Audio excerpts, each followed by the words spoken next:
Ahora sí, estamos listos para la parte final, que es el famoso estatus epiléptico. Entonces, hasta ahorita hemos conversado de un paciente que tiene crisis a repetición y hace epilepsia, ¿no? Y luego hemos hablado de un niño que hace una crisis, que es febril y ahí queda. Pero la pregunta es, ¿qué hacemos si nos encontramos frente a un adulto o a un niño con una crisis? O sea, ahorita hemos hablado de lo crónico, la epilepsia. Hemos hablado de la que va con fiebre. Pero ¿qué pasa si estamos frente a una crisis que no va con fiebre? ¿Correcto? En un niño o en un adulto, una crisis que va o no va con fiebre. ¿Cómo lo abordas? Entonces, en teoría, la gran mayoría de las crisis van a contenerse solas en 2 o 3 minutos. Por lo tanto, la persona en la calle donde le agarra la crisis, ahí mismo va a quedar y no se va a repetir. El problema radica cuando una persona está en el hospital y ahí tiene una crisis. ¿Qué hacemos? ¿Lo tratamos o no? O una persona que ha tenido una crisis en la calle y no para y sigue estando en crisis llegando a tu hospital.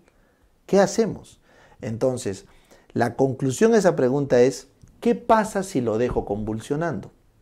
Si lo dejo convulsionando, este paciente puede entrar en estatus.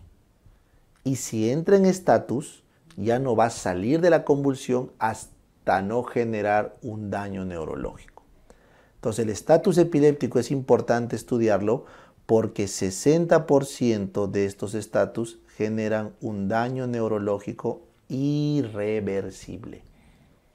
Entonces, yo tengo que tratarlos. ¿Ya? Entiendan, por eso es.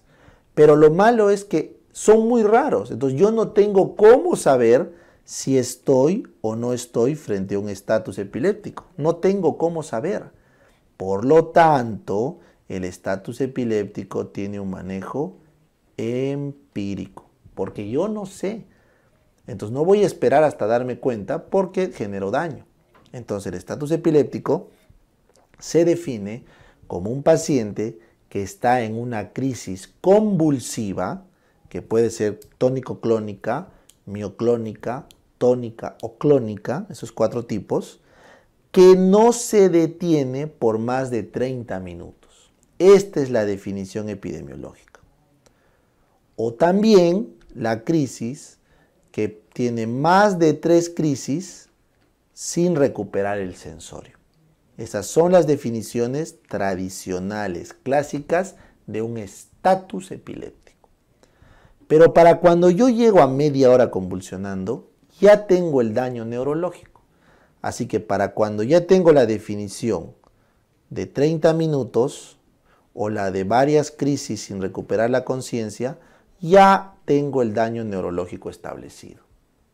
Entonces, para evitar eso, las guías dicen, si se pasa de 5 minutos una convulsión generalizada tónico-clónica, o si se pasa de 10 minutos una focal, trátalo como si estarías frente a un estatus.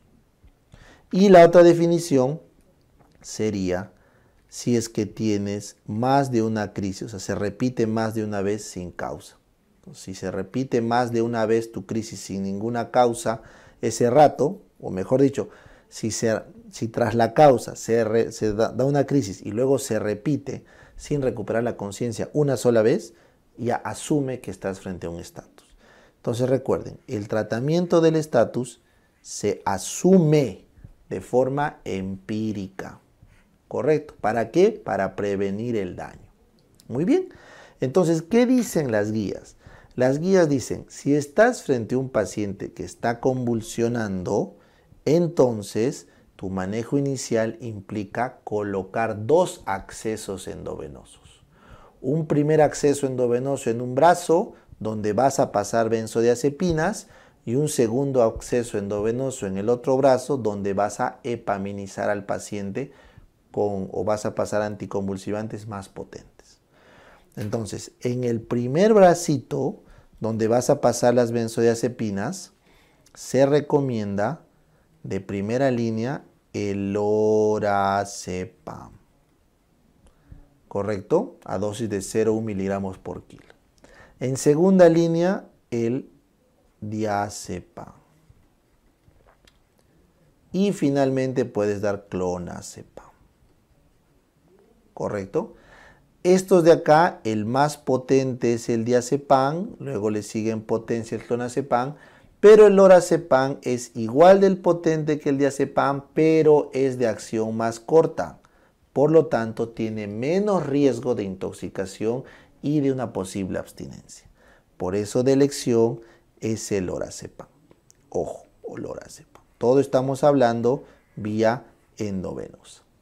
Si es que no podrías acceder a la vía endovenosa, ¿correcto? Si no podrías acceder a la vía endovenosa, entonces puedes dar midazolam intranasal o intramuscular o intraóseo. ¿Ya? Entonces existen alternativas como el midazolam por otra vía que no sea la endovenosa. Pero lo recomendable es siempre buscar la vía endovenosa. Muy bien. Ahora, las guías dicen que paralelamente a esta vía de benzodiazepina debes iniciar en un segundo brazo, en un segundo acceso venoso, los otros fármacos que sean realmente los estabilizadores. O sea, las benzodiazepinas son manejos sintomáticos iniciales de control. O sea, lo único que hacen es, la benzodiazepina inhibe el foco neurológico para parar la crisis, pero no lo apaga. O sea, lo frena, pero no lo apaga. En cambio, los otros fármacos, estos sí apagan el foco. Aprende la palabra, apagar el foco. ¿Ya? ¿Por qué? Porque cesan la despolarización. Entonces, acá tú tienes a la fosfenitoína, que es una forma de presentación de la fenitoína, al valproato o ácido valproico y al levetiracetam. ¿Correcto?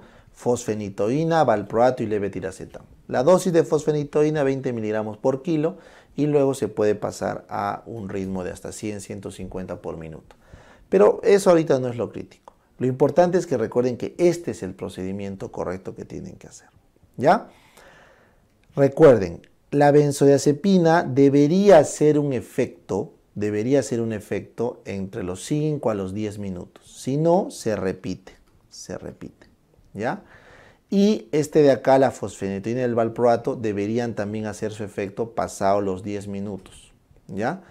Si es que no tenemos una respuesta de haber repetido la benzodiazepina y haberle dado adicionalmente el fármaco epaminizante o el anticonvulsivante final, que es este de color rojo, entonces estamos frente a un estatus refractario. O sea, si no ha cedido frente a la combinación de una vía con benzodiazepinas más un anticonvulsivante potente, entonces calificamos a la persona en estatus refractario, que suele ser los estatus que duran más allá de los 15 a 20 minutos. ¿Ya? Entonces, estas personas con estatus refractario inevitablemente tienen que ir a UCI. Estas personas en estatus refractario deben ir a UCI. Estas personas en estatus refractario van a tener que ser sedadas. ¿Con qué? Con midazolam, pero endovenoso. O con un barbitúrico. En UCI tienen que ser intubadas. Y finalmente tienes que hacer un electroencefalograma para monitorear estrechamente el estatus epiléptico. ¿Listo? Eso es lo que tienes que recordar. Por favor, no olviden, la fosfenitoína genera ataxia, genera arritmias, entonces está contraindicado si el paciente es cardiópata. El valproato genera daño hepático, por eso está contraindicado en hepatópatas. El levetiracetam es el que tiene menos efectos adversos. El que tiene menos RAMS es el levetiracetam. Por eso se usa de tercera línea cuando no he podido usar los dos. ¿Por qué? Porque la fosfenitoína es el más potente y con este es el que deberíamos arrancar. ¿Ya? Si alguien se pregunta, ¿por qué en dos brazos, Doc? ¿Por qué no le meto en el mismo? Porque si juntas benzodiazepina con fosfenitoína se cristaliza y sería un caos. Chao.